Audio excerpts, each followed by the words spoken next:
Pete Kemp. Right now, I'm at Unit 108, 1021, Hillsborough Mile. That's the building called the Landmark in Hillsborough Beach, Florida. Today is March 24th, 1990, and shortly we're going to do an interview. Okay, we're on the air now, Brock, and I'd just like to make an opening comment that I normally tell everybody that we want them to tell the truth. We don't want them to lie. If they don't want to talk about a subject, don't talk about it. Just say, I don't want to talk about it. I don't want to take you into areas that you don't want to talk. But, we're looking for, your opinions and things like that. And if you don't want to say so, that's fine. Okay, could you give us your full name, please? Edward Brooke Rotheram. Where were you born? I was born in McKeesport. Okay, and then? 1898, May the 2nd. Okay. Now, let me ask you what you like as a little boy. Well, there wasn't much to do when you're at that time of the century. We went to church on Sundays 3 times a Sunday. I sang in the choir. I was a soloist. I also got badges for attendance, and it was very nice. In those days, Sunday was what we called Blue Sunday. You weren't allowed any entertainment really on Sunday. I guess that is pretty well known. Sunday school took place in the afternoon, church about 10:30 or 11, and then we had vespers in the evening, so that took care of Sunday. What church did you go to? St. Stephen's Episcopal. Dr. Rotheram Interview was the pastor when I was born, and he baptized me. Mm-hmm. Who were your parents? Who was your father? John Rotheram. He was from Oldham, from Manchester, England. They're both together. And he was a pattern maker, and he was in charge of the shop at the National Tube.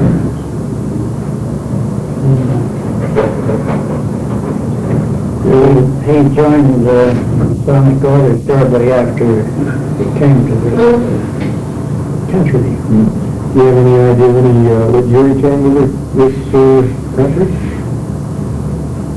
It would have been in the middle 80s. Did he come directly to McKeesport? Yes, directly to So McKeesport. he knew he was going to get a job at National Tube? Yes. Mm-hmm. Do you know what prompted him to come?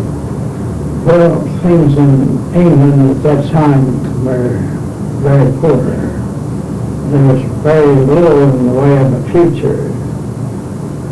And he realized that, and a lot of English people came over about the same time. And they were just starting the National Tube at that time, so he was in on the ground floor.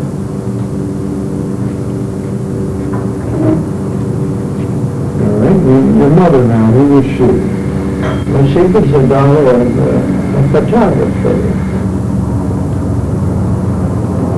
And as I said, the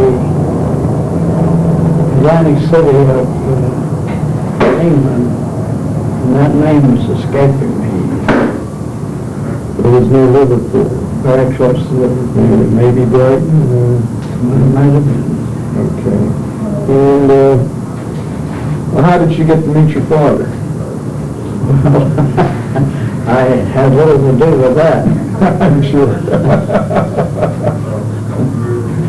But as I said, at one time we know where he went to get her when she came over. She came on a packet which was sail and also steam.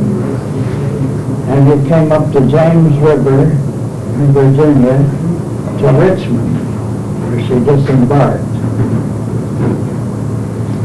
Then they came back up to Keysburg and started a home. Mm-hmm. So they were engaged before Yes. he left England? Yes. Okay. And so he came, established the home, and then sent for it. Yes, it's rather funny. I was born on 10th Street, and they lived originally over in what they called Reynolds, which is the 10th floor. And as he laughed about it, I asked him that he didn't like coming across the Fifth Avenue Bridge because you walked to work in those days. And so he decided he was going to live closer to employment. And he built on 10th Street. And I said, Dad, when you built, why didn't you build out in the country? And he laughed. He said, when I built on 10th Street, it was the country. Which I thought was rather surprising. Walnut Street at that time was a Belgian block. Mm-hmm. The Belgian block is one of the finest paving materials, but rather rough.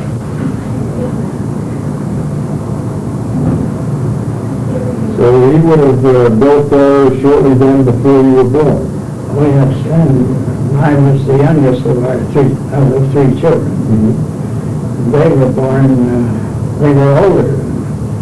Must have been 14, 15 years. Well, I know they were 14 to 15 years older than I was. And mother was much older when I was born. She must have been in her 40s. That was rather interesting because she was so particular about age. And I was asked by mother if I knew how old she was, and so one day I grew up tall because I must have been about 6 years old and starting school. And I said, no, Mother, I don't know how old you are. I know you're old, but not how much. And she said, somebody will ask you sometime, so tell them that I am 25 years old. And my mother stayed 25 years old until I graduated from high school, strangely. Well, huh? Well, I know that she introduced her daughters when they had gotten to be somewhere around 50 or so, and if the person didn't know that they were her daughters, she introduced them as sisters. So that was just a little interesting sideline. How was her physical appearance? What did she look like? Well, she was a small person, very pert. She had a lot of friends, and they played cards together, although at that rate they weren't playing bridge. They were playing something like euchre or 500. But she had quite a few friends, and I know that were very interesting people.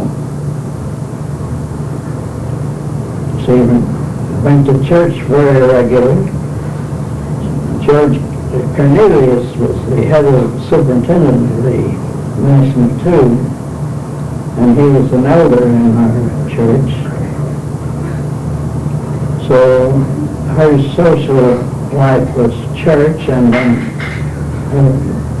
her side things. She remembered Wymadasis, which is a Masonic group, wives, mothers, daughters, and sisters of Masons. Masonry in those days was very, very important. So that would account for a good bit of her social life. Mm-hmm. What kind of personality did she have besides her vanity? Well, of course, I always like to say that I hated my mother because she was responsible for me taking piano lessons and I had to practice before I could go out to play the way other kids, which was very annoying to me. But nevertheless, it has turned out very good because to this late date, I still play piano quite a bit. So I really didn't hate her, but I didn't like her at that particular moment anyway.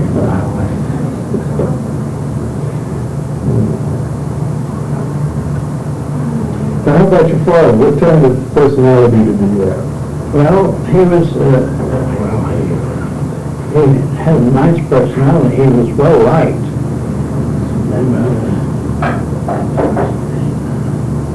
And he wasn't active in anything outside of Masonic lodge. That occupied him. He was smart. He would have been an excellent engineer.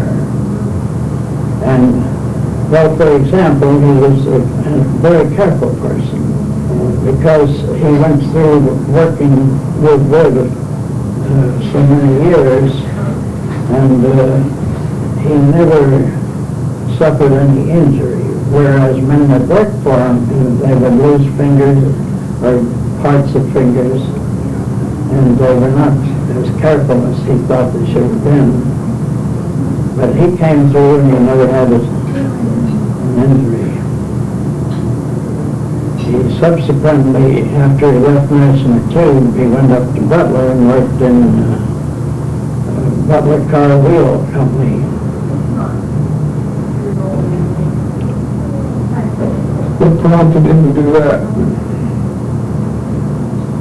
Well, before that, there was trouble with union trouble, and he was not supposed to side with the union, and he seemed to feel that they weren't getting enough money for their work, and he took their side that they wanted more money. Why, he said, well, I think they should have it.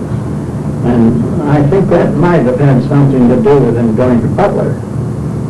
Then for a few years, of course, that didn't happen until much later in his life.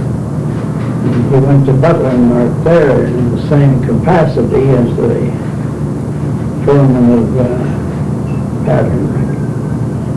Seems they had to make patterns to make wheels for trains, which was his job.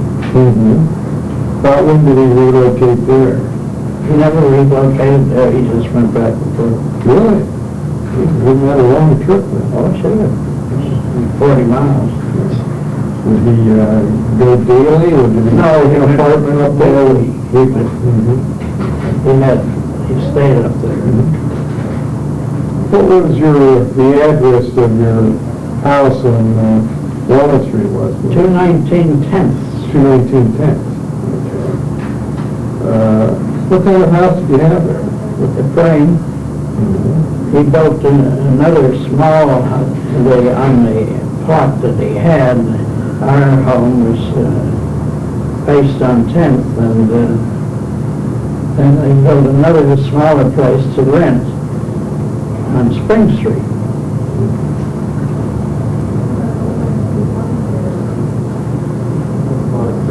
What kind of community was that?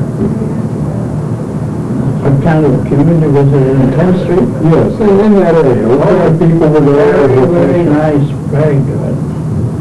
McConnell's was right, we lived across the street. That was Menard McConnell's father. And George McConnell. George became a teacher in the public schools, and Menard was the owner of a big Taylor and Wilson. He was an engineer, and he became very powerful there. Well, he ran the company. Then Weiskers, they had a big place. They ran a saloon later. But Skelly's was on the corner, I recall, when I was a child. Skelly's store was there, and then later on it moved down to the corner of Fifth Avenue and Market Street. Not too far from Stone's. Stone's was an interesting place. They had beds and all sorts of furniture, and their slogan was, try Stone's for soft beds. Clever advertising.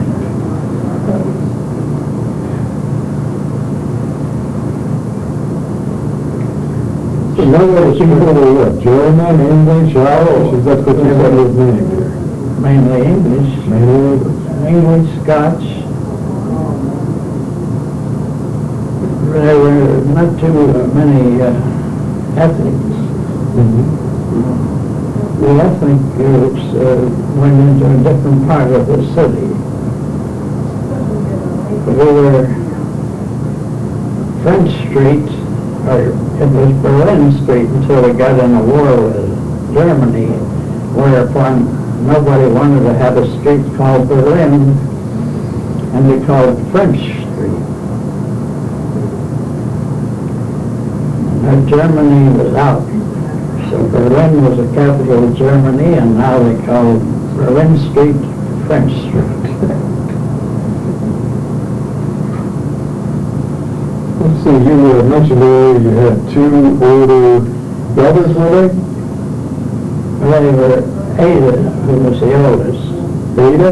Ada, Oh, and my other sister was Annie. oh, yeah. And Ada was quite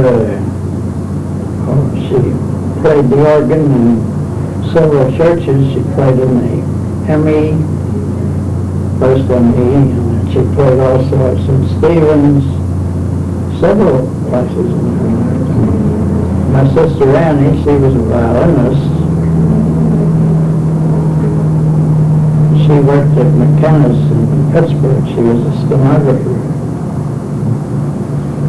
They married men that worked in the National Tube, George Wright Sr. and Harvey Trott. They were both excellent engineers. Harvey Trott was an inventor also. He worked on the flying shears, something that cut the bullets with shears, and it's hard to believe, but he did it. George Wright was also in the amateur theatricals. He had a very good voice and was singer.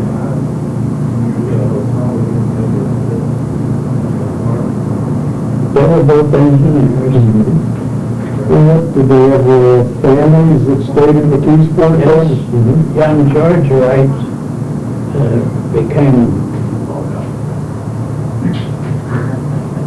George Wright became a mortician.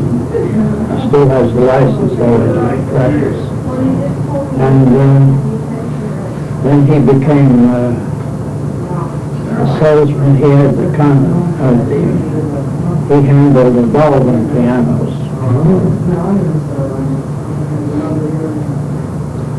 Was he a musician as well? Was he What? A musician. Did he play the organ? He had to demonstrate. He wasn't much of a musician. Ada was quite a musician. And George Wright had two children. One was named Junior, George Jr. And they're both married.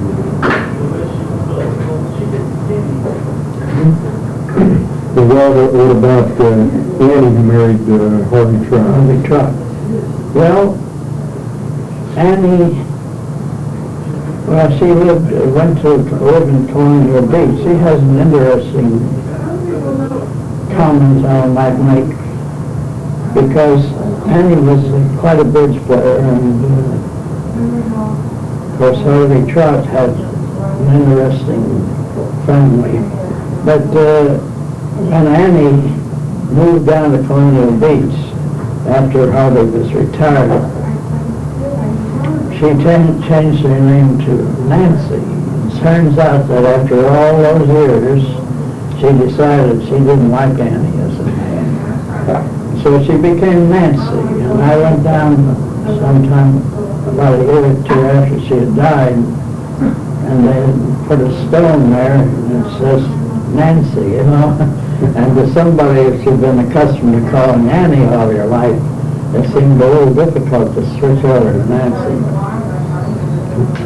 But that's the little thing that happened to Annie. She got a wish, though. Oh, yes. Yes, she had 2 children. One became an amanuensis for the Bishop of Guadalajara down in Mexico.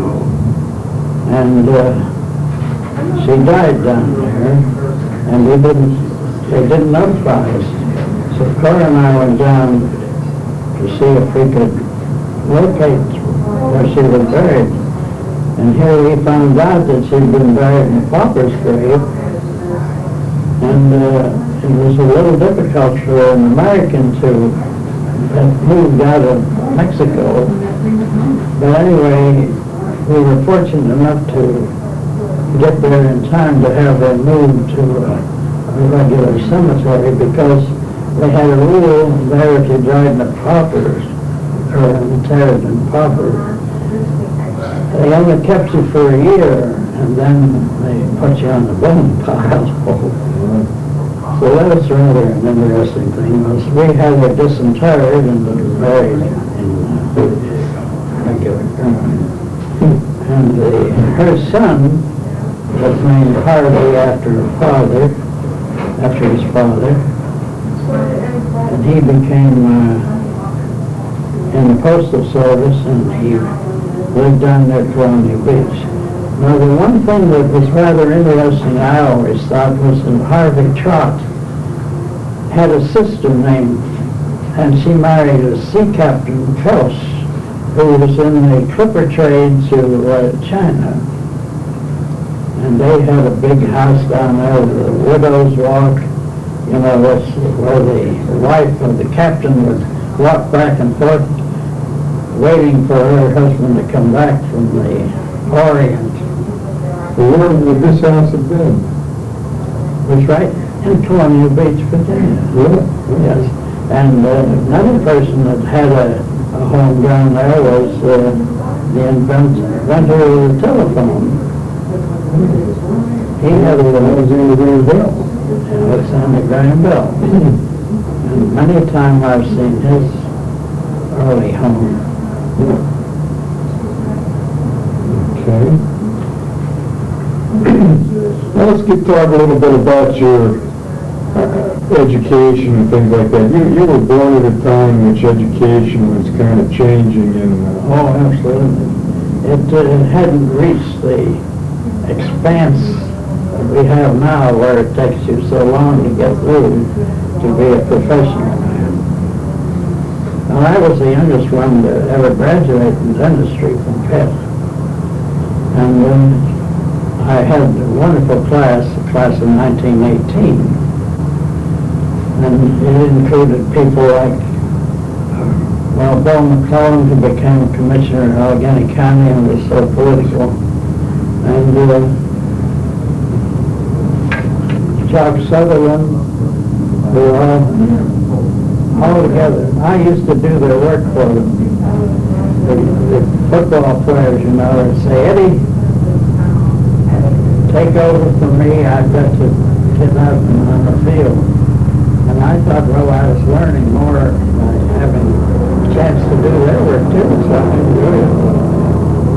But we had a great class. It was a very successful class, although it was not always in dentistry, but we're politicians, they were businessmen, and the whole class was really successful. Jock Sutherland was certainly the famous football coach. Oh, he was. He just called me Eddie, and we were in the Psi Omega fraternity together. And I was taken in the Psi Omega. It seems that Dean Frizzell decided that the scholastic abilities of the football players were giving them a bad name, you know, so he took a selected group that were good students, and he suggested that we ought to become Siamegans, which we did. And that brought the average up to where it was quite respectable.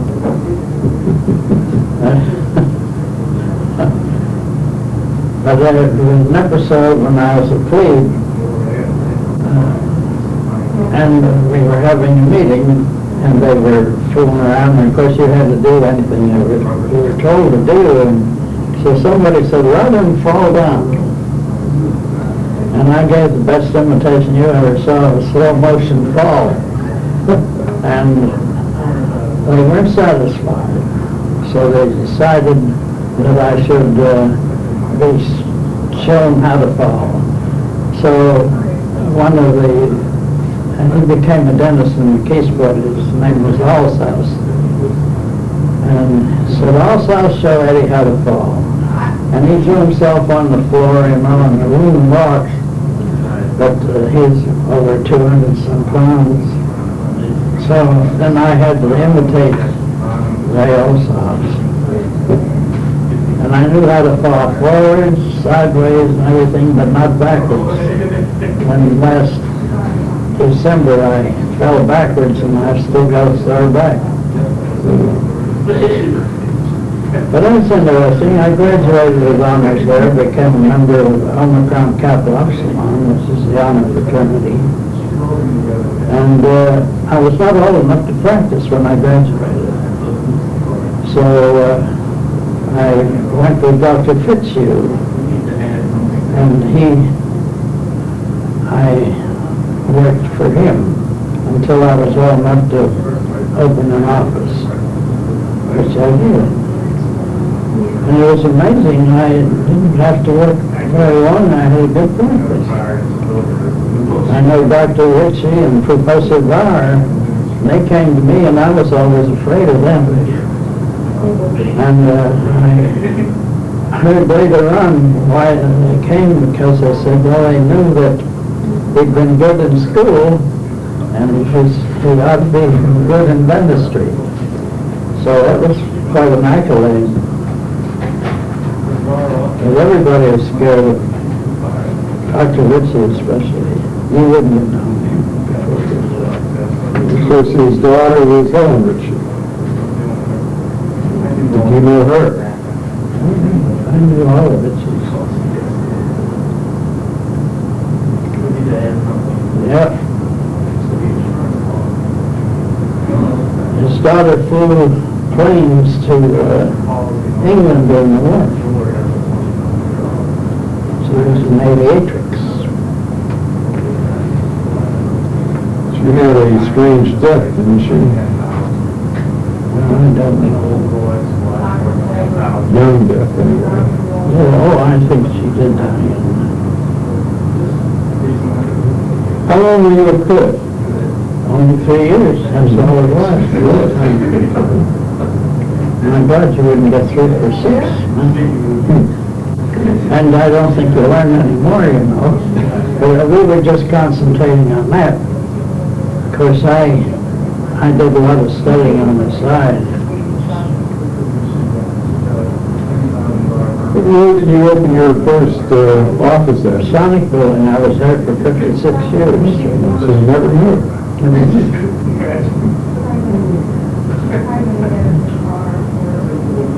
One of the biggest practices there was. How did you meet your wife? Well, that's interesting. Of course, I knew Cora as a child.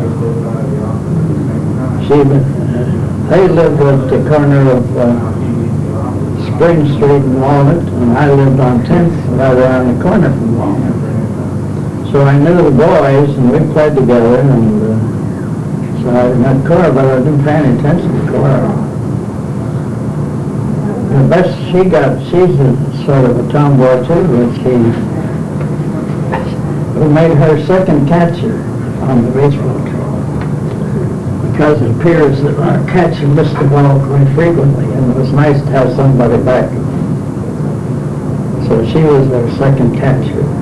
Later on, she went, she became, she studied dramatic art, and she met Otis Skinner, who was a very famous actor, and she put on shows. She played in, Otis Skinner thought she'd go good in New York, but her mother and father wouldn't let her go, which was very greatly to my advantage, because I went to see Seven Keys to Ballpate one time. Of course, I don't know that this has so much to do with it, but in the first act, she gets killed, and the hero carries her off over his shoulder, and she has on these red bloomers, you know, and she has quite an expanse of red bloomers. In those days, girls dressed up completely, you know. And I always kidded her. I said, when I saw the red bloomers, I was taken. So we started going together then. And I happened to have a Chevy at that time, and they're having a party, and I could carry some people, so I was some transportation. But that's the beginning of our romance, and it was rather funny, but I always said that's the way it started. But I've known her all my life, practically. She put on shows in McKeesport, and the Hippodrome was held over 1,000, big thing. And she taught people that had voice imperfections. She taught them how to speak. That was her job. How did she get training for it? Just through the theater? Oh, no, she graduated from Duquesne University.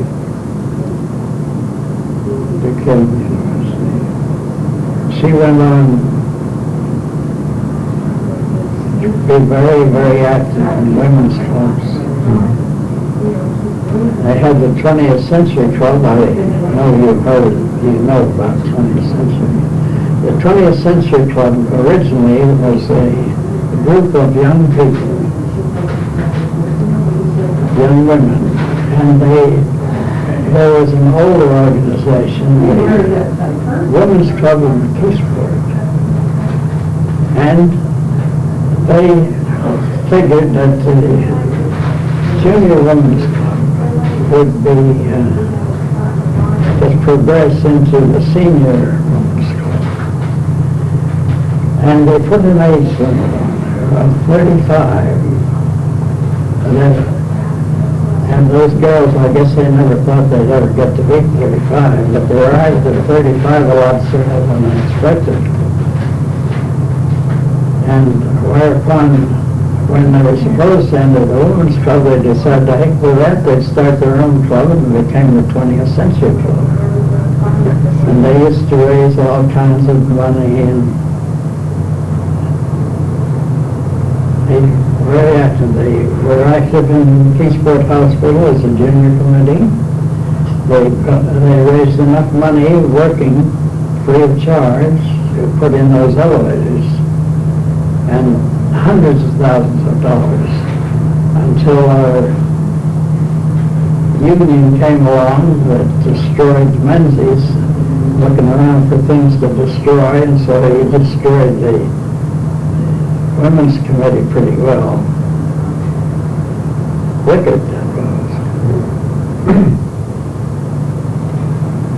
Nobody could put a stop to them, is that it? No one could.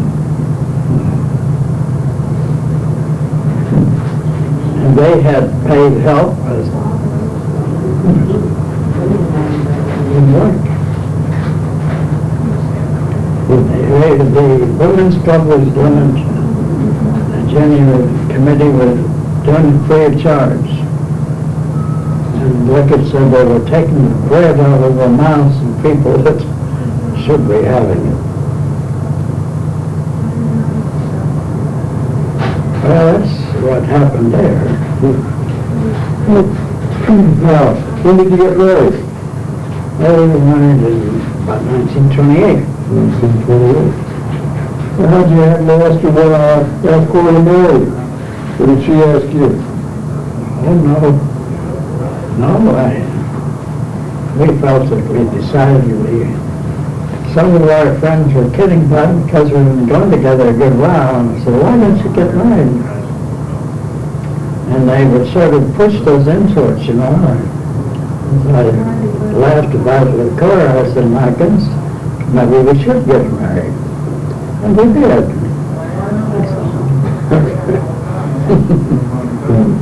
Well, where'd you get married at? What church? We were married in the German Evangelical Church on the corner of Walnut Street and 7th Avenue. It has changed its name now. They used to have services on Sunday, 2 services. Reverend Green would deliver one sermon in German and one sermon in English. There were a lot of churches like that at that time, weren't there? Oh, yes. When they talk about Wilkinsburg being a city of churches, well, we had just as many.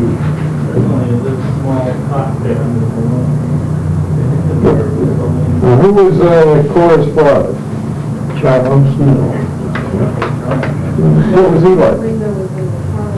Well, he was a very pleasant person, a very active man. He, well, for example, when he built up on the hill at Carson Street and Library, Carnegie, he used to walk up and down the hill twice a day. He'd go home for lunch. Go down in the morning, back up, lunch, and back down, and back up. He was a very strong person. He athletic build. He could skin a cat when he was in his 80s. That was the first big voyage of that. Did you have to ask him for permission to go out there? Oh, yes.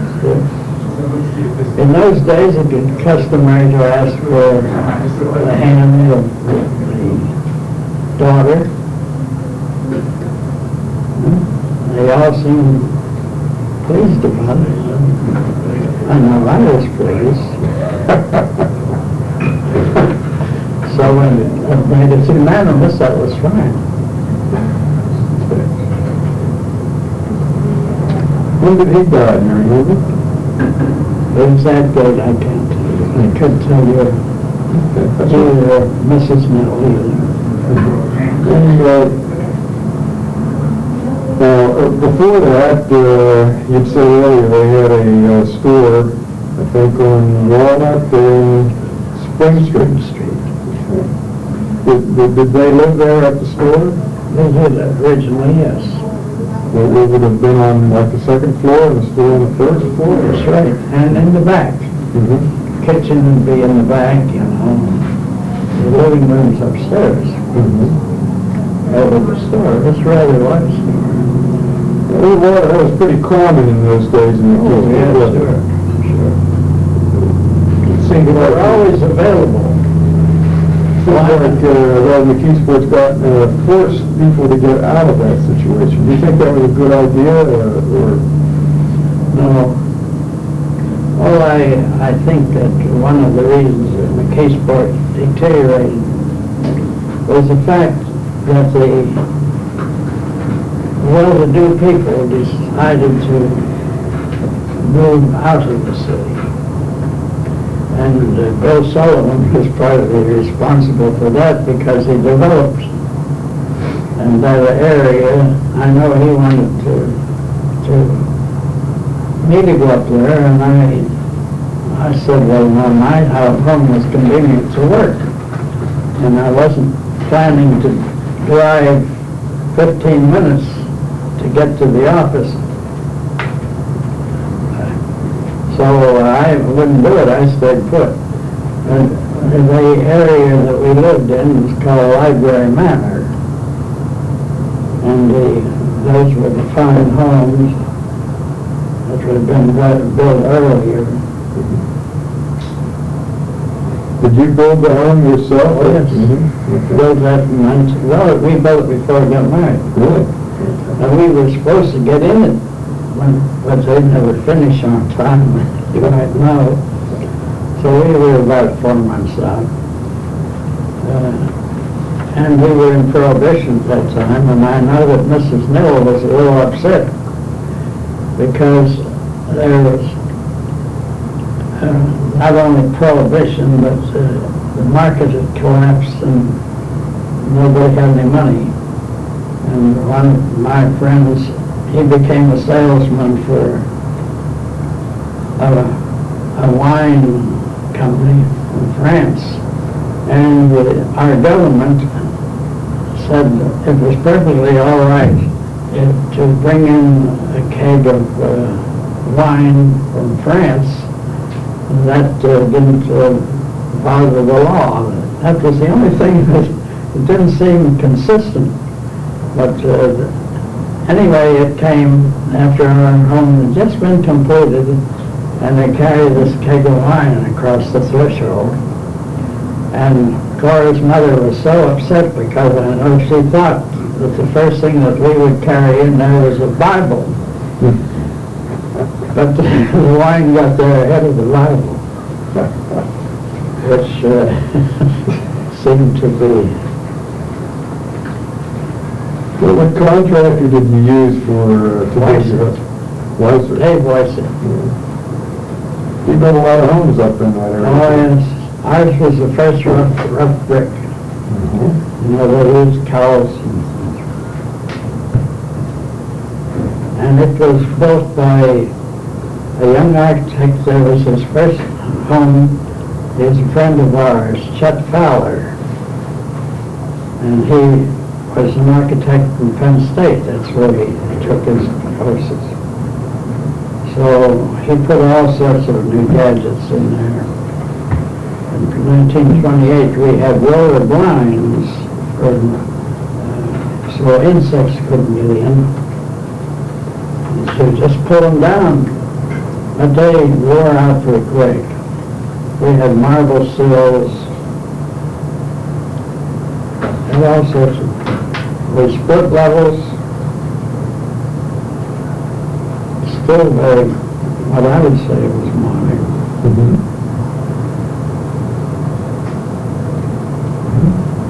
And, you mentioned your mother-in-law before. How did you get along with your mother-in-law? Oh, fine, never a problem.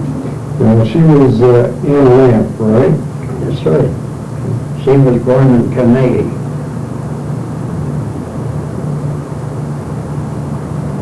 Okay. And she happened to be a neighbor of Thomas Wagner. Really? Mm-hmm.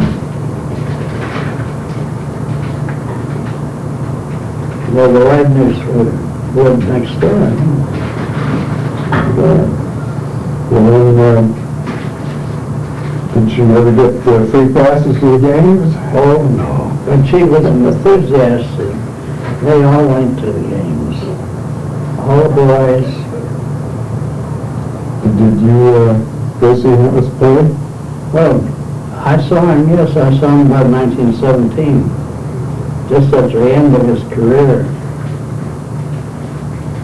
He should have quit a little earlier. He wasn't as agile as you would have expected an outstanding shortstop to be. But there's still some who say he was the greatest ever. Well, he was a shortstop. There were all other great shortstops.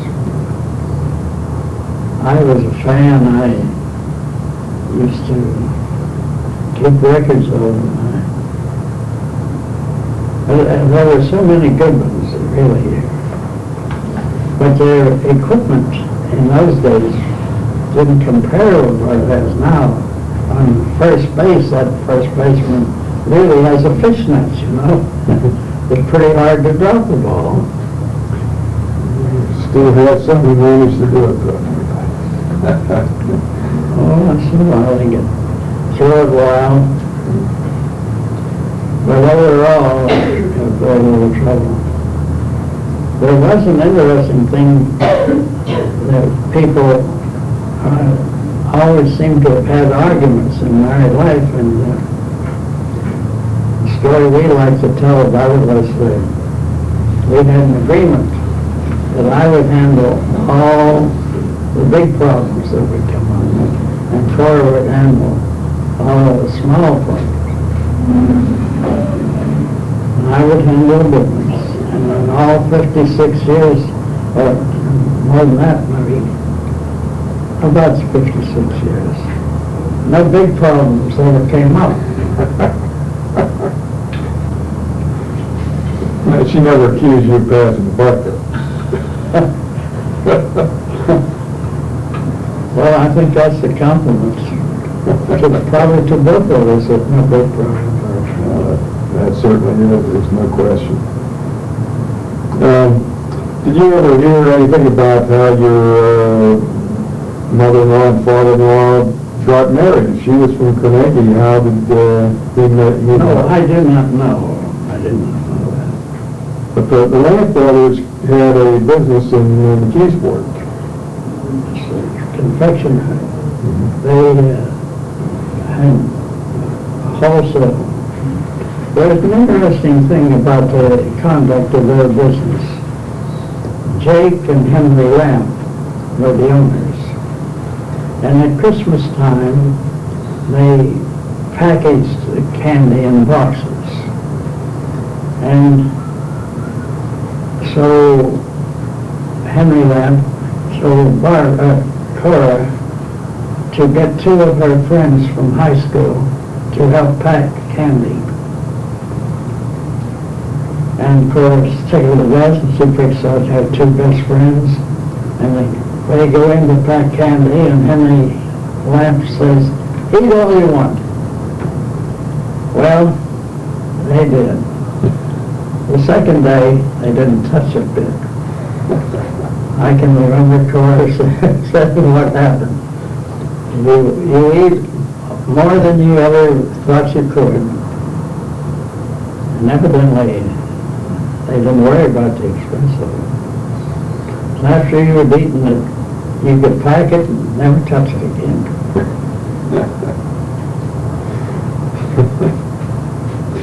Which one was Anna's father, Jake or Henry? Who?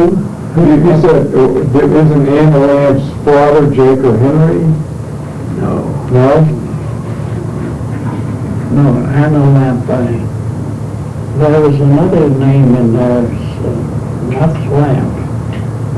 I think Wayman. I'm not so sure that it wasn't Anna Wayman, but I don't remember. Oh. So that it could have been Wayman.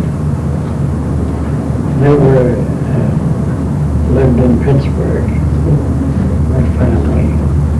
So some relationship in the Waymans. I'm certain of that. Let's go back to your father for a second here. What color eyes did he have? Do you remember? Oh, I don't know.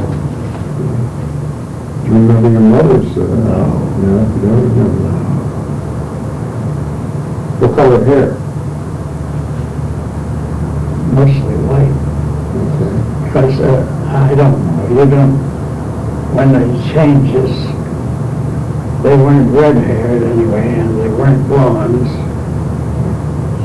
So they Dark brown or auburn or something like that. Okay.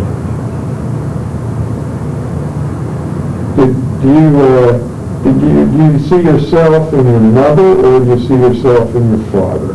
father. In your father. I know that I had the best qualities of both. Mm-hmm. I know that my father was a brain, he's very smart. And I know that my mother was, she was, well, as I said, pert, but she was a socially inclined. And I know I got some of her qualities. But I think my father was smartest of the two. Not that right.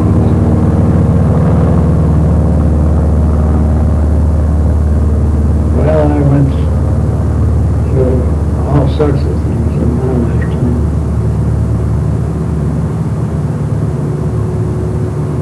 What was the worst thing you've ever had? Well, of course, it has to be the death of Laura. That's about the only thing that I know. That's absolutely. Somehow I never thought that would happen. I always thought that I would die first. But she was a great helper. I ran for Eisenhower one time. I was a delegate, you know. And my goodness, we all got together and worked hard on that. Did you know, you didn't know Ted Zeller, I don't suppose? No. He and I were very close. He was a very fine doctor.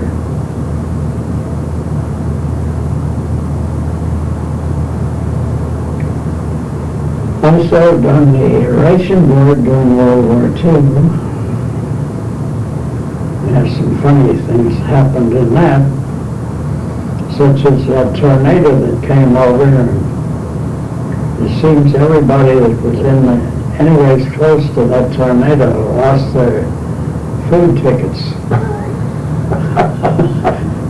And after a period of consideration, we decided that it wasn't their fault they lost their tickets, although we doubted that they really all lost them, but we furnished them new ones. That was sort of cute.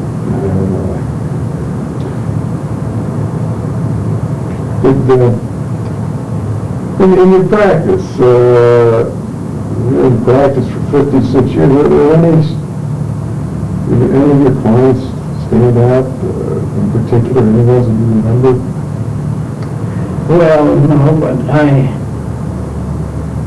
very early I went to Chicago to the medical society there, which was one of the best in the country at the time. And I came back with a method of replacing teeth, because in those days teeth were very, very bad. They were not good. We had not developed fluoride. And so many people had their teeth removed. And I developed a method that I saw at Chicago, removing the back teeth first and letting them heal, and then taking impressions and replacing the front teeth last and putting them in immediate, take out the teeth, put the case right in. And it was very, very successful. And they were so natural looking that you couldn't even tell. A lot of people didn't even tell that they'd had teeth removed. And that was very good. Then later on in the 30s, I went to battle on fluoride. Now we had Walter Shaw, who was anti-fluoride. He was terrible. And there's a patient of mine who I had a horrible time trying to take care of him. And here he is fighting fluoride, which we knew was the salvation of people's teeth. And I told him to take care of the G.C. Murphy Company and not let me take care of dentistry, but he never would. We spent about $75,000 keeping fluoride out of McKeesworth. Now we are an oasis that doesn't have fluoride. And all over the country, the cities have fluoride. Even today, McKeesworth doesn't have that? Doesn't have fluoride. It's a shame. I had no idea. And of course, I was very busy subscribing or prescribing fluoride in drops and in tablets to all my patients. All these children got the fluoride. They all come up fine teeth. And I was very proud of that. I went on the air over WMCK and I talked about fluoride. But then the guy in East McKeesport, he follows in Walter Shaw's footsteps, and every once in a while he'll have a piece in the McKeesport paper. I do not understand why they print that stuff. If we, as a profession, realize that it's the most important thing in preventing decay, why should they print an inflammatory letter, you know? Because every once in a while they write one. Is that the only complaint with the McKeesport Daily News? Oh, well, I can always find something. Anybody can find something that they don't like. No, on the whole, I think it's been a very wonderful newspaper. It still continues to be so. But I thought that policy wasn't good. In other words, that was anti-fluoride. It's in my book. I know that our city engineer refused to put it in because he used a different Eddie Trax. Eddie Trax said that the National Tube didn't want fluoride in the water that they used. And so we never got it anyway. Wallace Shaw was against it. Eddie Trax didn't want it. Of course, you are the neighbor of Walter Shaw as well, weren't you? I was right next door. Yeah, Walter hated cats, and one time there was a cat, and he threw a rock, and that Barbara, or Cora was nursing Barbara, and the rock came through our window. His aim wasn't very good. But we got along well.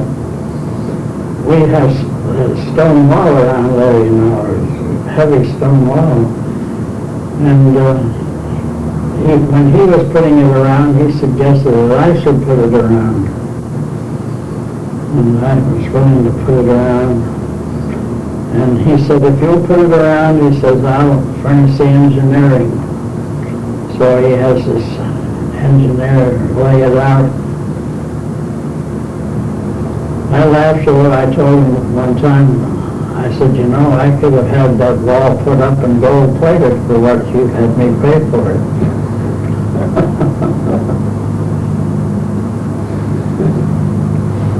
But they always got along good. Yes, some other neighbors, well, let's see, next door to Walter Shaw would have been Van Kirk. Van Kirk is right above us to the left. Mm-hmm. And I know Walter Shaw complained about that house. He didn't want it. I don't know why. He didn't want it. He said we should have gone together and bought that lot and then just left it in grass.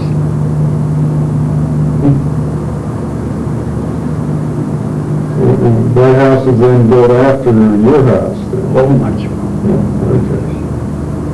But then Van Kirk's son married Walter Shaw's daughter.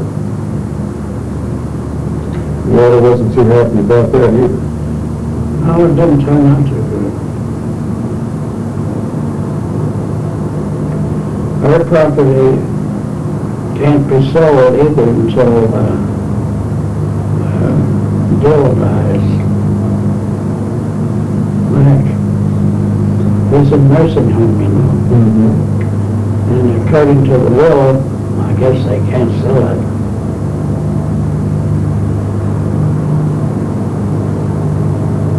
They keep a couple of us. I seen Well, and of course, across the street you have Mr. Bill. yes. And before him, one of the national two men. Okay. So you had quite an interesting little group, and then, well, of course, then you of course, across the corner from the mills too, the original mill house, right? Yes. Then up the street a little bit, we had Paul Sample's place. And we had Altmeyer's, that was a big home. The Peters, that's where Hunter is now, you know, Hunter Funeral. And that would have been an older home, that was... Oh, that all old house. That was Ed Peters' home. Charlie Peters, he was up in the country.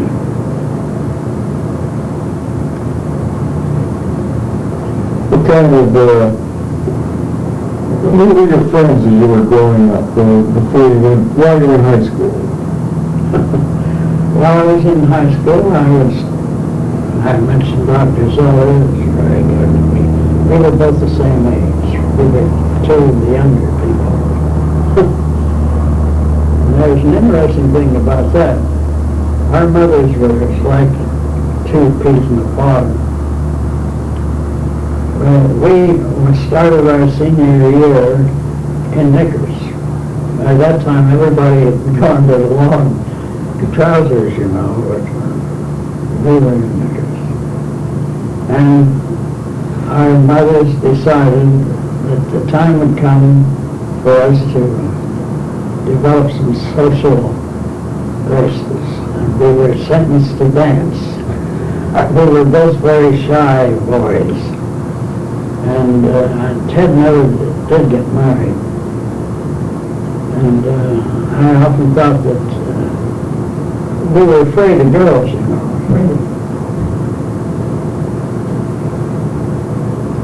So it was quite an experience to find that we were sentenced to dancing, because our mothers had told us that if we put our arm around a girl, we were engaged to them. And of course, we didn't have any money, and we weren't going to get engaged without money. That was rather quite interesting. But we learned to dance anyway. Gladys Sullivan married Ed Peters later on, the younger, but Charlie Peters. No, Ed Peters, that's right. And she was in my class. I put on an interesting commentary here. Our class only had one reunion, and it was the 50th reunion, and I was Master of Ceremonies. And here I find out some of our class don't want it known that you've been out of high school for 50 years. So I said, do not worry. I said, I will put it in the paper and it will be perfectly all right. So I put in the paper that the class of 1915 was holding its first anniversary.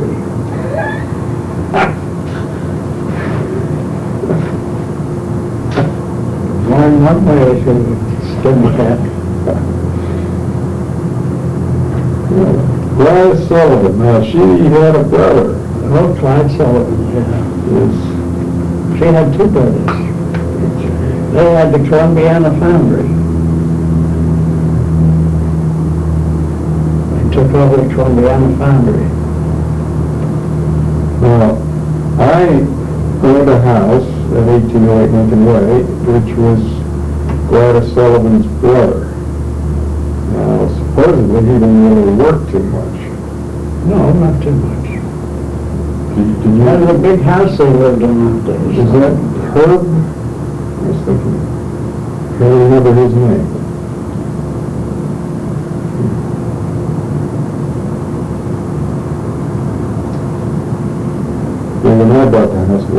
good shape, but, it was a nice house.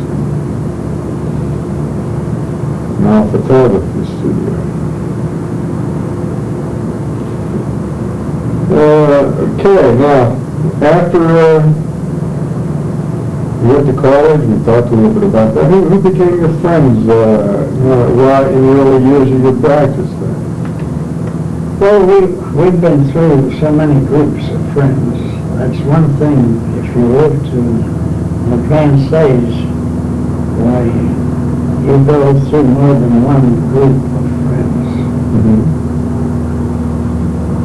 And it just depends whether, we had a bridge group, and we played a great many times over in Duquesne. And I think only one person is still alive from that group. We had a group that danced up to country club, and the game was so gone. I recall one of my patients was about 96, and I said, what is it like to be 96?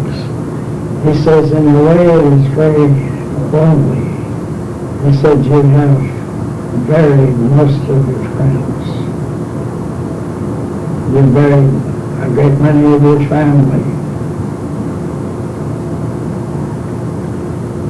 So that was, I hadn't thought of it that way. But I think it's true in a way. But unfortunately, our family has been hauled up pretty fair. But so far as friends are concerned, not all of them are gone.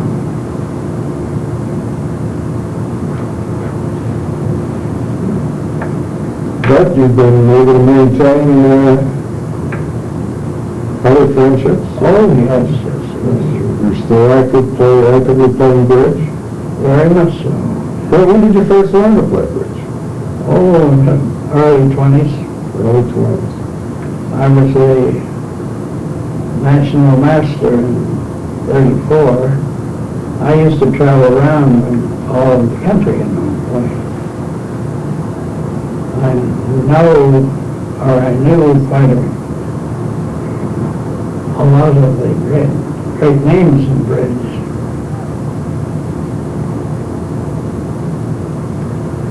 Like Culbertson and Gore? Oh, well, I played against those fellows. Yeah.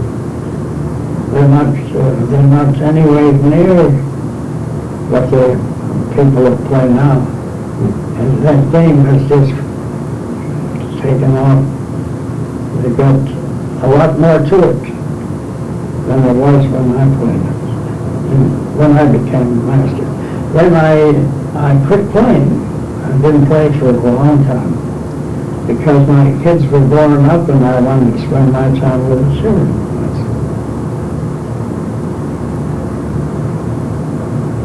So we took demos to an awful many places. And of course, Cora and I became interested in traveling in the 30s, and I don't know how many countries we've been in. I think it's over 120 some. We've been around the world, practically everywhere. Safari in Africa, been to South Africa. One of the most interesting things that I found out in South Africa, so far as apartheid was concerned, the Hindu, Chinese, there were an awful lot that were considered non-white. But it's strange to say the Japanese are considered white. Now that was a little difficult to believe, but that's the way it was. They must have had some money invested there. Oh dear, yes. We went around in the early Japanese cars, Toyotas. What was your best trip, you think? I used to give the lectures, you know, I gave lectures all the time. I come home from a trip, and the first thing you know, I'm in demand. I speak before the Rotary and different churches. The YWCA, they have me on every year. So when I did what I had been doing then, and it's surprising how big the crowds were. But I cannot pick out any one country as being most interesting. I will say they asked me what place looks the nicest, and that has got to be right where we live, Western Pennsylvania. We have everything in Western Pennsylvania. We've got hills, valleys, streams, and they're very nice. Lots of countries do not have that. I can't think of anything that's better than Western Pennsylvania. You kept searching for a country to find one, but... Well, we here talk about searching for a country. I would ask if I would emigrate, where I would go. And of course, I always said that I would go to Australia or New Zealand. And New Zealand, of course, very socialistic. But they are not interested in money so much. They are interested in their own little plot of ground, and they'll have a vegetable garden, they'll have a flower garden, they'll have it fenced in, you know, and they are happy and satisfied. They're not looking for a lot of money. Amazing thing. And New Zealand is nice. I think Australia was. But nobody wants to go and leave. They always think this is the best. Of course, I'm sure it's the best country in things that have been happening.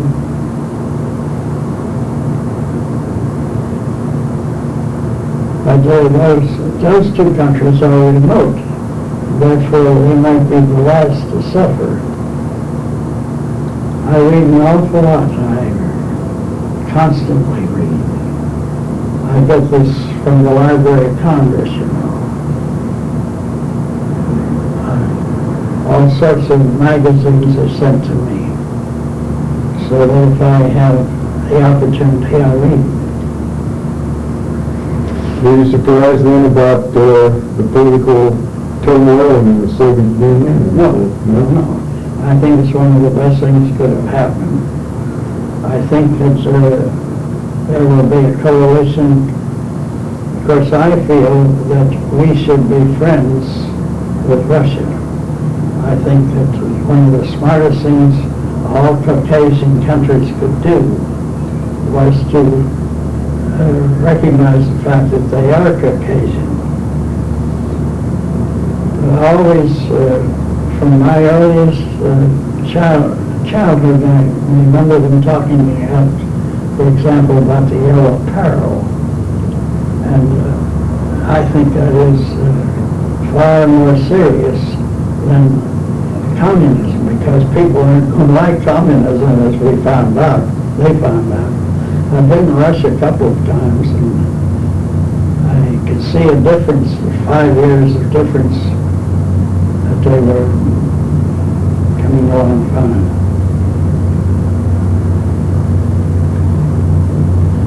So I think Gorbachev was on the right idea, but I don't think he expected his country to suddenly fly apart the way it is doing. So really sudden and dramatic changes. Oh, yes. One of our great problems in my eyes is the Arabs Muslims. Muslims are very difficult to talk to. And of course, we can't talk to Chinese.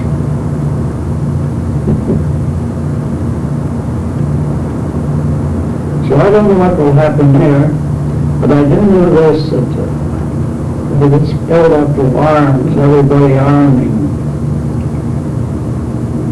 and sooner or later it causes trouble. If you go back in history, you'll find that the military have overthrown civil governments continually, threatening all the time. You've been through a couple wars here too, World War I, World War II, Korean War. I was fortunate. I was an examiner in World War I. What does that mean? I checked teeth for, they had to have so many teeth that are posed. Yeah.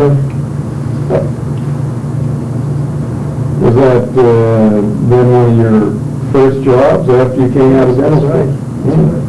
Okay. Yeah. I was supposed to get into it. Most all my class was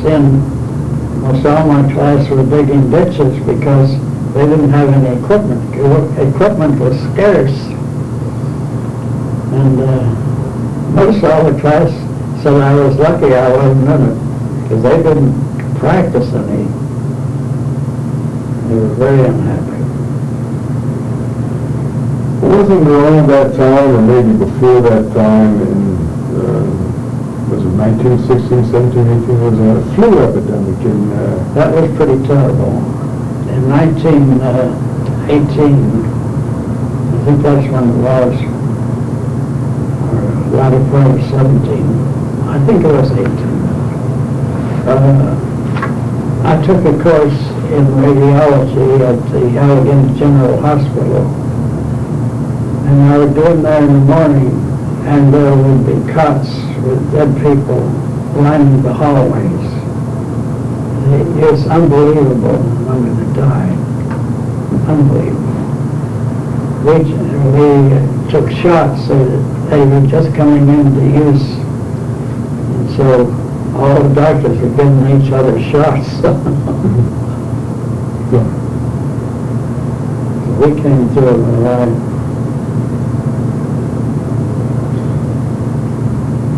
Who are around the Keysport, who are the movers and shakers? I think you've already talked about Walter Shaw and fluoride, but he certainly would have been a mover and shaker, I suppose. Well, of course, he was more interested in his company. Mason was a doctor. He was very active in the bank. Bob Painter was one of the early ones. Of course, our superintendents were all very important, always. George Cornelius, of course, was the one that was responsible for our country club. Who was that? George Cornelius. Okay. He furnished the labor for building the golf course. And he got a lot of criticism, but and finally lost his job. But he was a very nice man, very good man. Taylor Alderdice followed him, and he changed the things that they could do. They couldn't send laborers out of the mill, things like that. But up to that time, why they needed work done, he'd send a gang, Cornelius would send a gang up, they'd take care of it. All kinds of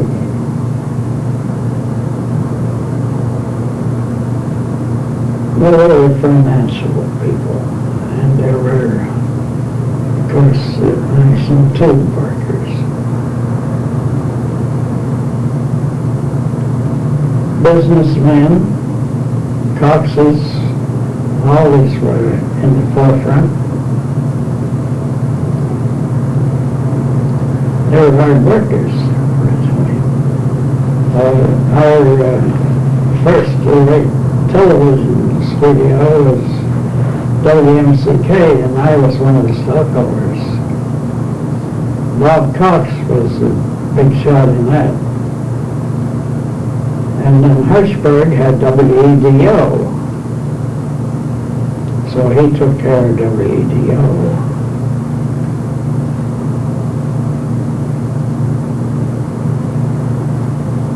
Were there any other businesses around McKeesport that you got yourself involved in?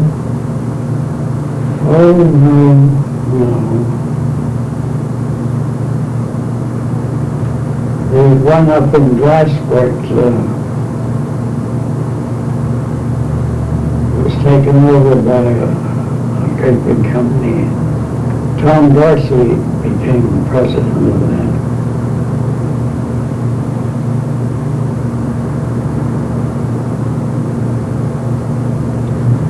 No, I'd have to study specific theology. We had, of course, in the early days, we had a wharf down there where packets stopped. They went up to Brownsville, you know. Mm-hmm. And you could take a joyride on a packet. They come back the same day or the day after. When did that stop?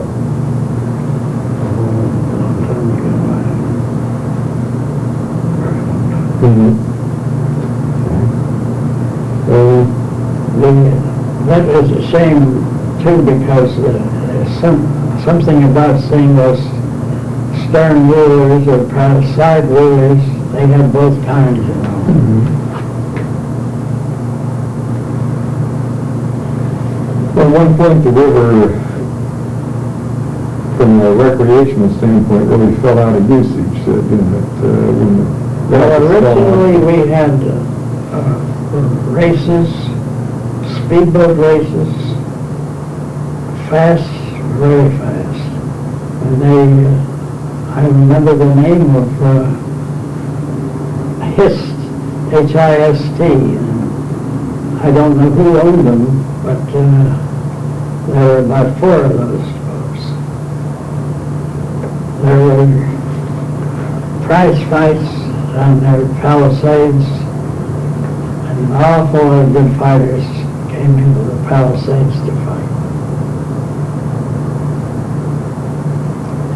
Then they would have dances on Saturday nights on the Palisades.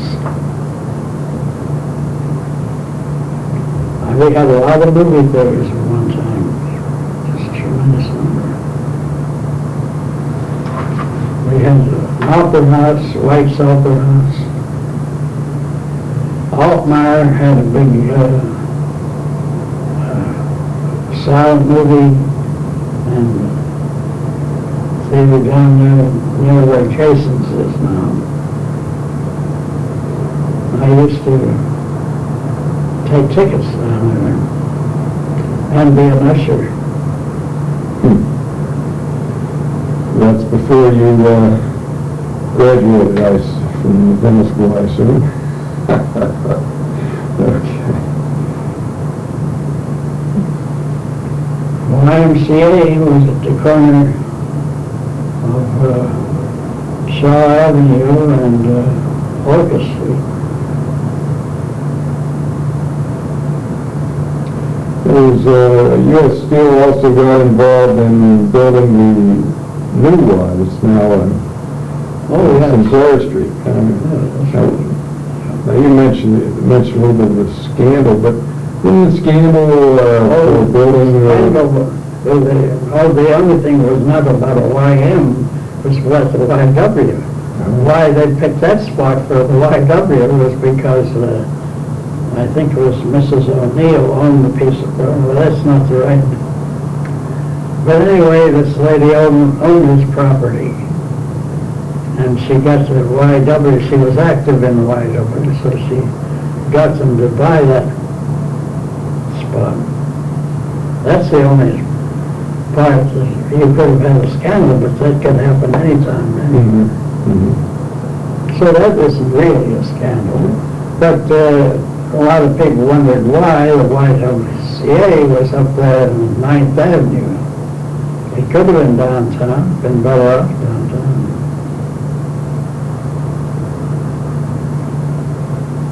When did everybody start moving out of the third ward? When did the area Bill start to Sullivan started developing up from the Mount Vernon? Mm-hmm. and they took out of McKeesport a lot of people, professional people, and owed it to their constituents to be in McKeesport, you know. And Cox has even moved away, although that didn't have anything to do with their final demise. When did Mr. Mills shut up his store? Oh, that's a great many years ago. Do you think it was before you married Cora, or was it after? No, it was after. After that.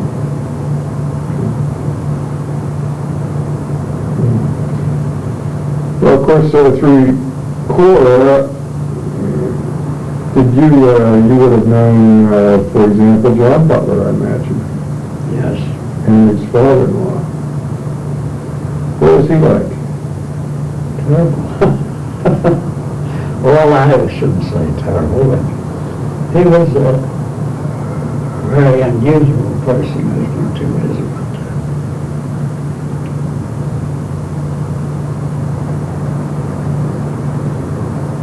One thing I was told about him is that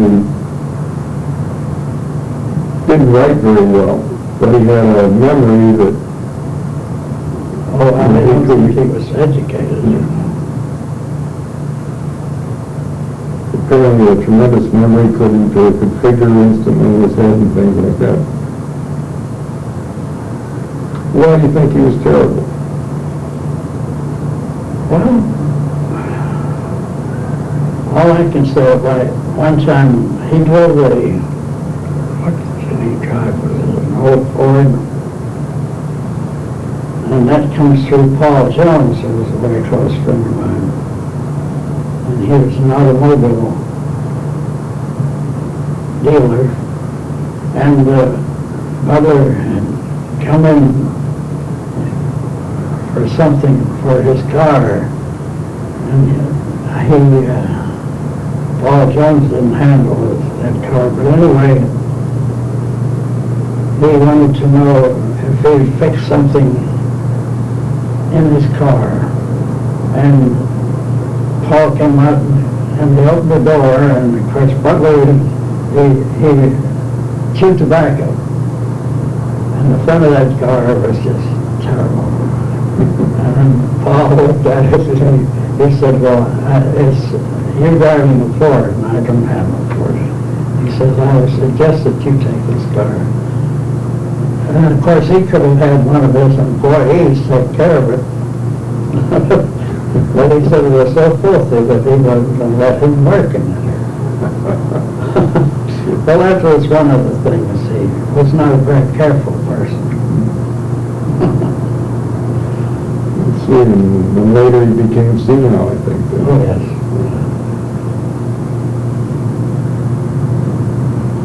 Yeah.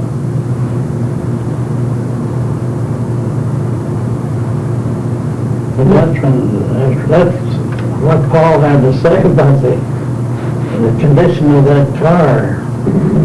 So, he didn't let any of the employees work on it.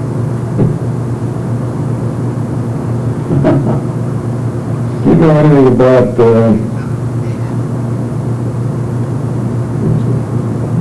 do you know anything about Radcliffe? Who? Butler, Radcliffe Butler. No, I don't know.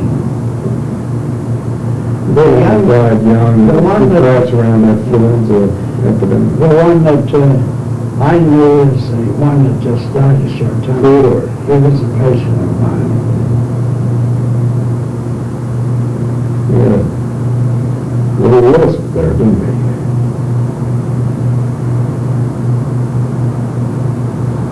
He's quite a character. Oh, he was a good. Yeah. The girls had their hands full. They were enjoying the taking care of him forever and ever.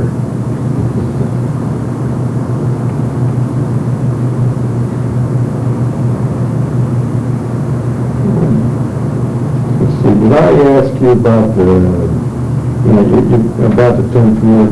Your father had been there for a while before you were born. And did you ever get over into the 10th ward? Did you know anything about what was happening in the area? Oh, well, I knew all. 10th Ward, my goodness. They had a Cycler Park was over there.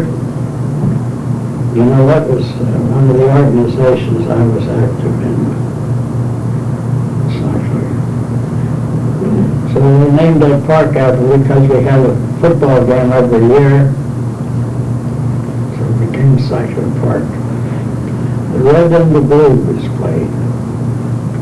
Okay, so now Cycler, you mean that was an organization? No, I never knew It was an organization that was started about '88. And the young men of McKeesport is really a wonderful thing to belong to the Cycler Club. We have our, later on we finished up in the Masonic building on the 3rd floor. We had 2 pool tables and a billiard table. And, we had dances. We had Fred Waring, his Pennsylvanians. They had some of his first performances with the Cyclers. We'd have dances. We'd dance up at Olympia Park too. We put on musicals. We're all young men, all of them. Would this have been due to bicycling? Sure. Oh, okay. Cyclers was, And is this the organization that George Law was he was involved in? I think he was a cycler. Mm-hmm. Because he wasn't doing any cycling. They didn't, at one time they used to go on trips. And we had one bicycle there with one of these great big wheels, you know, and that little trailing wheel. We were known as the McKeesport Cyclers. Oh, I see. So you were a cycler too. Okay. When did you join the organization? Oh, I imagine about 17. Okay. And you say you finished up the organization. Finished it up. When was that? Only a few people left. I think we had 7 or 8. About when was that, do you think? That was in 33, 34. Well, when you were in Cycler Park? Well, you know, Cycler Park, I think became the sewage. Right? That's what it is. We didn't own it, but we call it that. And that's where the Little Pirates played for years, you know. Yeah, I remember attending ball games there. My grandfather was a great one, took me in there all the time. That's quite a place. I heard Stan Musial played there. Yeah, well, quite a few. There was a fellow from Butler, PA. They had a team in it, and he went on to the World Series, became very well known.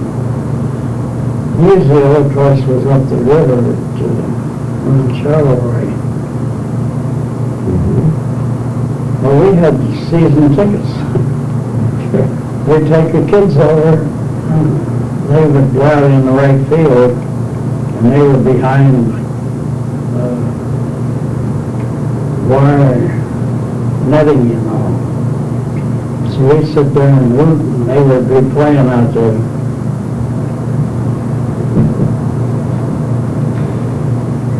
Well, I took care of a couple of casualties that went on around.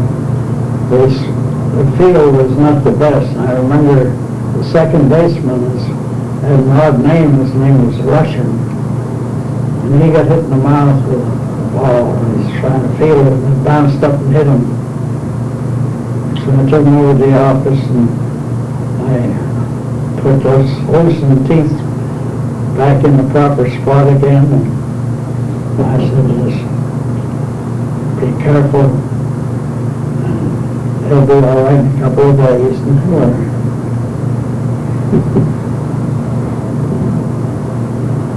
Oh, yes. There are a lot of activities that way. Of course, National Tube had one of the finest summer pro teams. And they used to play the Homestead Grays. The Grays would come in and play every now and then. Did they play cycle pro? Yes. Okay. And I think they also played up at Duffy's Field. Well, where was that at? That's at kind of 11th Street to the river. 11th and Market. Duffy's Tavern. Didn't you ever hear of Duffy's Tavern? On the radio. Duffy family, quite a number of them, most all were precious.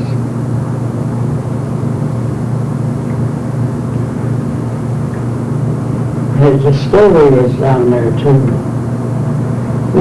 That was before my time though. Might have been in the early part of the century.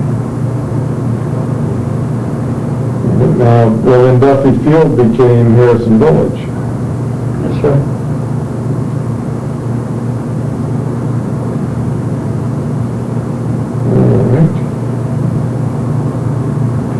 Did you know my grandfather? Jim Kemp. Well, there are two branches to your family, right? Yes, my grandfather Jim, and he had a brother named Andy. Andy Kemp, I knew him very well. Oh, I think I did. With Andy Kemp, he was in the Masonic Order, you know, same one, 583. 583 with you. Okay. He was a past master.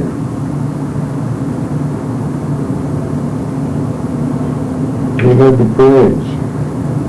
Well, now the parade would have been in the Night Templars. See, they had the Night Templars too. They had paraded. We used to have some great parades.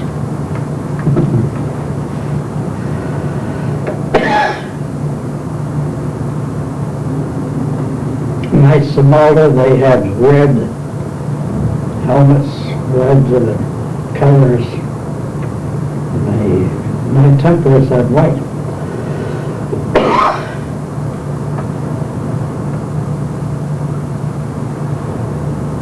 I remember when your mother got that round bed, and that was quite a topic of conversation.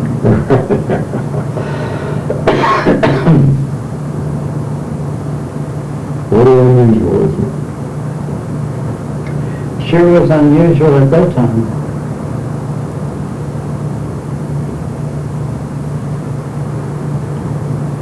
See now, how about,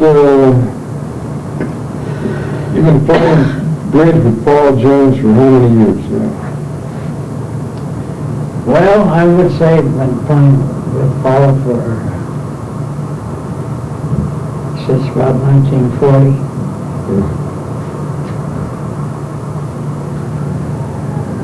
Did you know him before you started playing with him, or did you happen to Yes, meet? slightly.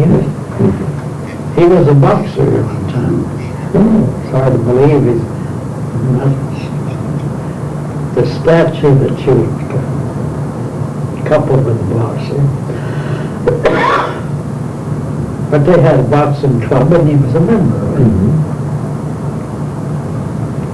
We had a lot of good fighters come out of Pittsburgh.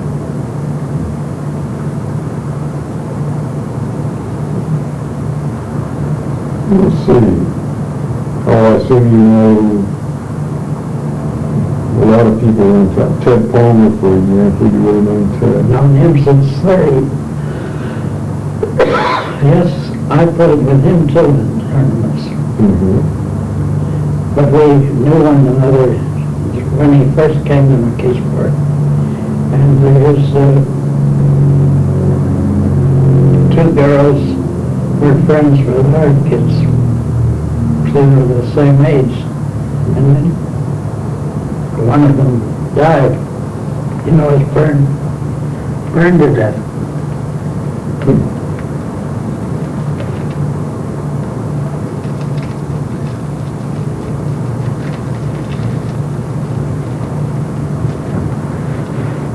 And he was active in the shrine, you know. Mm-hmm.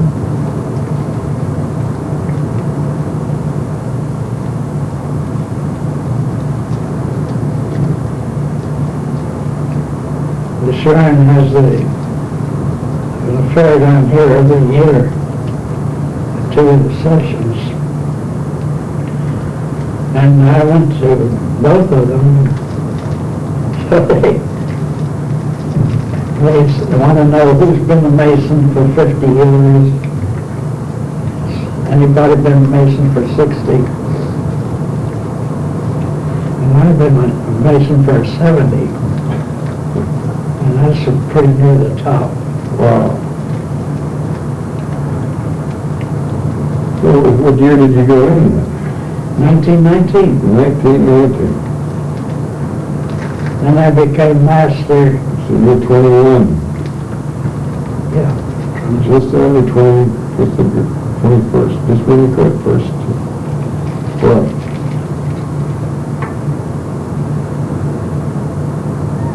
I became master of Yakagami in 34. I ran a solid building for 45 years.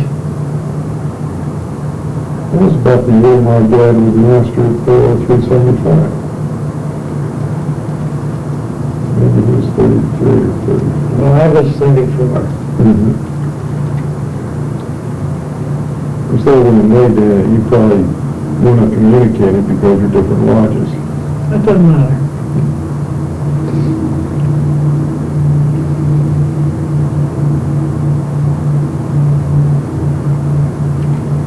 Well, you've had a bunch of children, a bunch of grandchildren at this point. You've got great-grandchildren, don't you? Great-grandchildren, I expected it more this year. I got one so far, another one in a few days. And I think Mary Jo Rotheram, she's married to Leo Daly, he's a lawyer. And she's expecting in May. And Coraline and Jeanette expect them to have it. They're expensive. Somehow or other I got involved, and I guess I have to keep it up.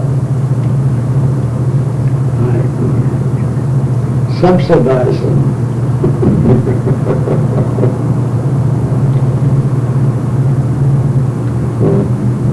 I'm sure that's one aspect of life you enjoy.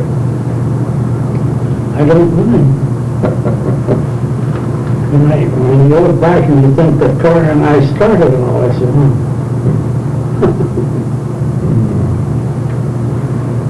Well, your philosophy of life, what is your philosophy of life? well, I try to like everybody.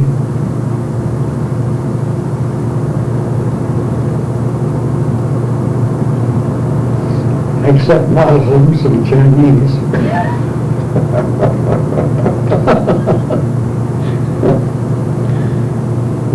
It's pretty tough to like it. Did that differ from your parents' philosophies? I don't think that most people have a philosophy of life. I think they live from day to day. Well, that's one type of philosophy.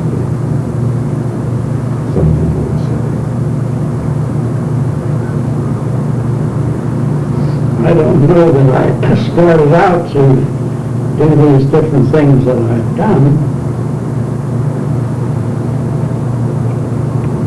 They seem to come naturally.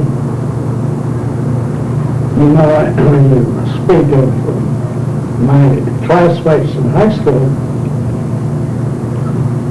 Ted Zeller and I, when we graduated, we were the youngest practitioners you were, so we decided that we got to look over. So we both grew mustaches. And I think in about 1951 or two, he goes on a visit to California. And while he's out there, he shaves his mustache off. And I shaved mine off. We hadn't planned it.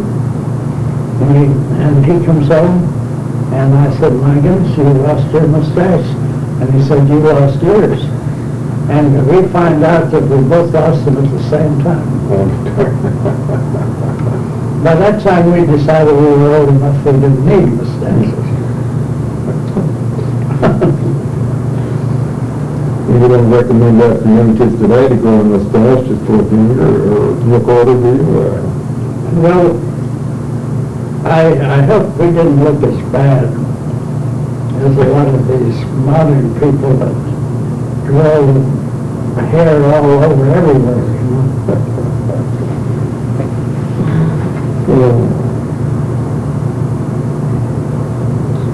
Let's see now. You're going to say your great-grandchildren, great-great-grandchildren look at this tape 20 years from now. Something you'd like to say to them?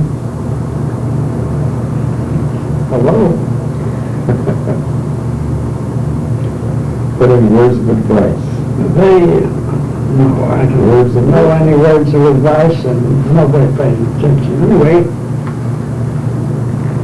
But I think they'll all take care of themselves.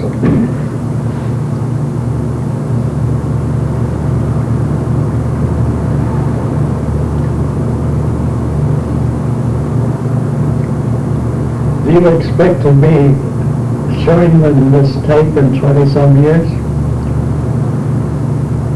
Oh, I think that people ultimately pull things out and say, gee, I'd like to see what happened. Along that line, you know, I have over 10,000 some slides. And do you think that anybody pulls out any of those slides to show them like I used to show them? I have written on the back of all those slides when they were taken, where they were taken, but nobody looks at them. The interest isn't usually there now because kids usually growing up, have other things on their mind. It usually takes a period of time. Well, Kind of like an antique. All of a sudden, things go through a period of time which you say there's no interest, but after a while the interest starts to develop. And good things, good quality things, keep developing and growing. And yeah, I think that your collection will ultimately prove to be immensely valuable. Well, it would be. And I would hope that if you do nothing else with it, you would at least give it to, for example, the likes of the Gettysburg Heritage Center, which I'm sure that over the next several years that's going to be, maybe not now, maybe not 10 years, maybe not 20, but I bet 50 years from now that would be an extremely important collection. Oh, it is. Well, the fact that I wrote what was being taken and the date and where, I think that's very important. Because most people are shown a picture and they won't even remember where it was taken. It's amazing. Well, I agree. Just in my own experience, we have received an album of photographs that are, I estimate, between the 1880s and 1900s. There's no identification of them. I know they're my ancestors, but not one name. And that's a real tragedy. That's the thing I told Barbara. I said, write on the back of those pictures who they are and when they were taken. It is rare, though, that young people want to get involved in the history. They're too much interested in current things. I shouldn't say it's too much. But, for example, I do have a cousin that she and I are writing this book, and she's only 30 years old. But from the time she was 20, she's been involved in researching the family history. That's very rare. You generally never get anybody that young into this field. So it's usually something that's reserved for us old fogies. Well, I will say one thing, because I was one time interested in genealogy, and when I was in London for the first time, and they offered to look up, and I told my dad about it when I came back, and he said, if I were you, I wouldn't go too far into it. He said, surely you'll find somebody in this island for stealing a horse. Which sounded, I thought, well, by golly, that could happen. So I never foreseen it any further. Well, we should not be embarrassed by our children or our ancestors. You should only be embarrassed by what you yourself do. So,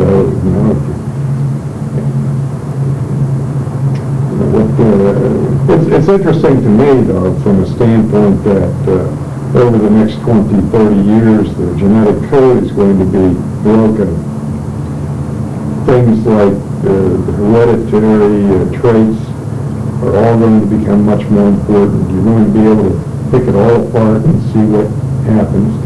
Yes, a poor baby that doesn't live up to your genetic code, you'll just toss it aside.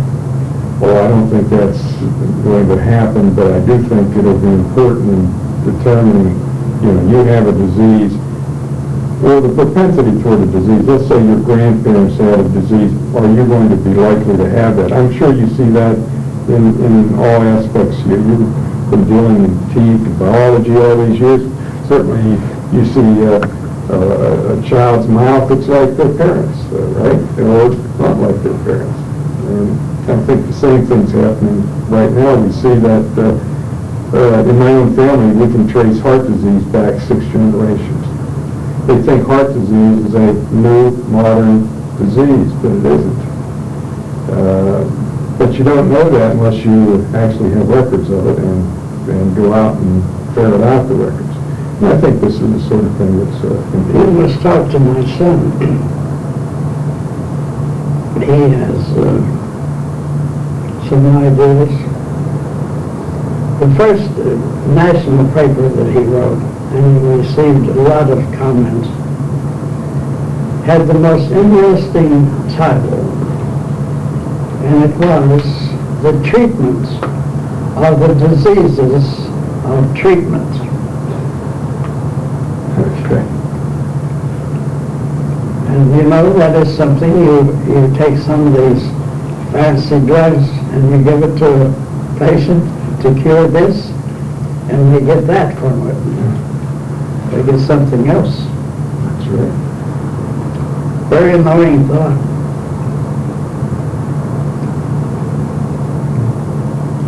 There's a lot of things coming. It's amazing. Well, okay. For example, in your lifetime, how many changes have been made? What's the living style that you live under today as opposed to when you were a child? So much different, isn't it? That's tremendous. Of course, when you think of it, you decide that we are living in the best of times, have lived in the best of times. this century has given us more than has been produced in preceding centuries. Tremendous.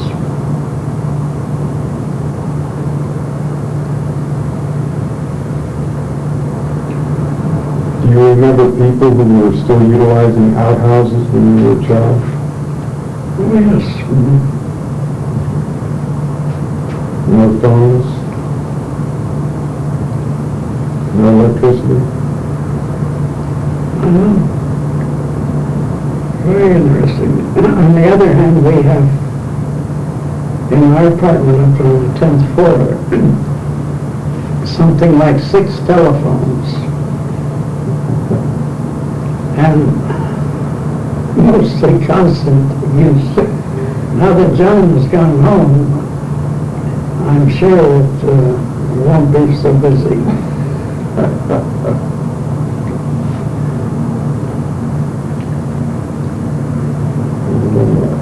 I'm just surprised those little copper wires don't wear out. Okay.